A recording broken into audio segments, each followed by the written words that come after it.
Hello, welcome back here to the Just Peacemaking video blog.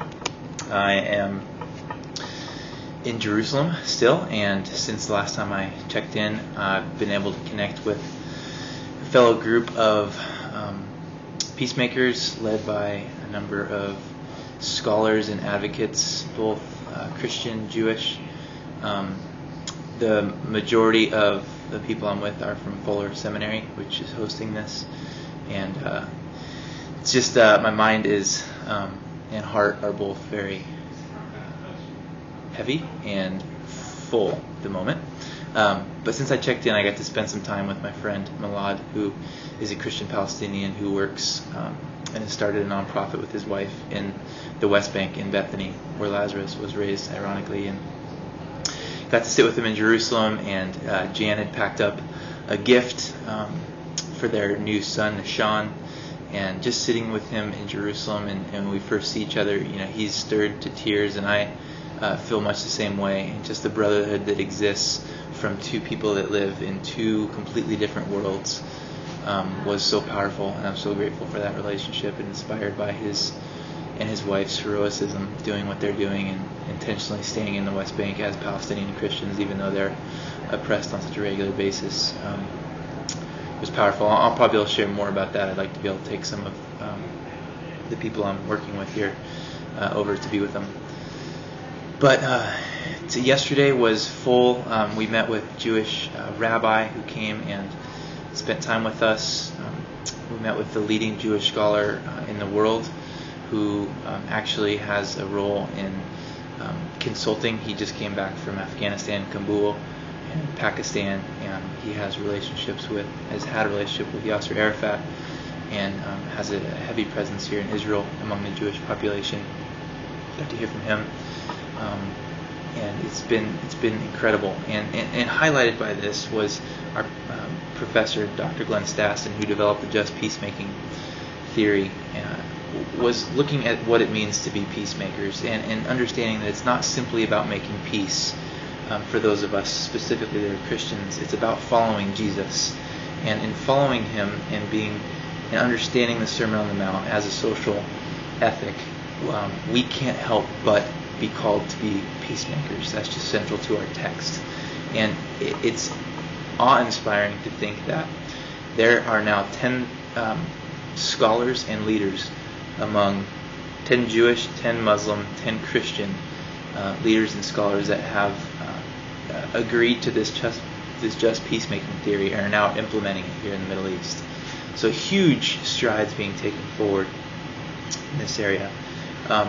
Mark Gopin, who is the leading Jewish scholar internationally, and this mediator I mentioned, he gave us some insight into the importance of adopting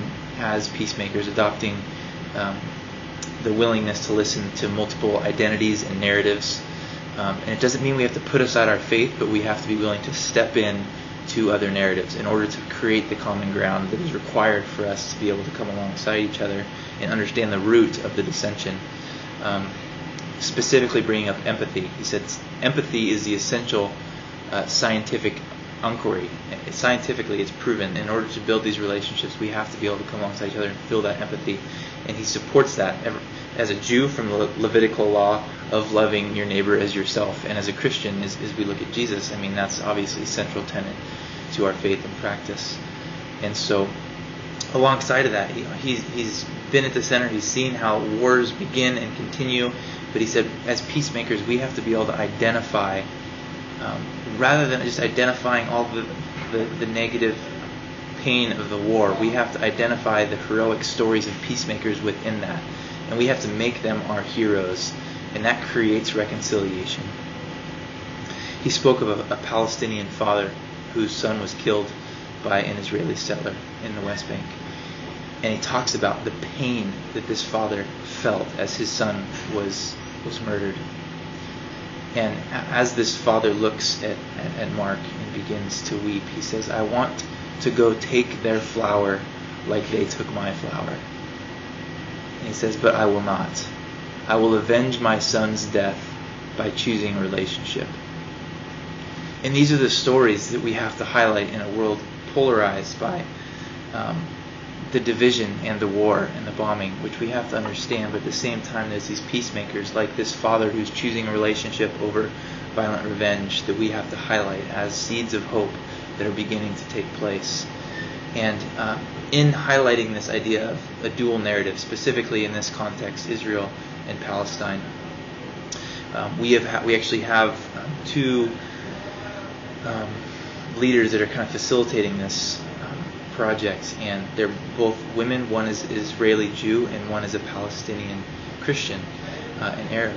And they've chosen to stand side by side with each other and facilitate this peacemaking mission, which is unprecedented for them to stand in these sacred areas with their narratives, both telling them very different things about the same places.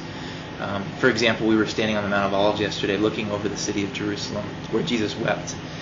And for the woman who is part of the Israeli Jewish narrative, she looks down on Jerusalem as this place of restoration, that they've returned to their homeland, to their sacred holy place. And then the Arab Christian Palestinian looks over the same exact land as we stand there.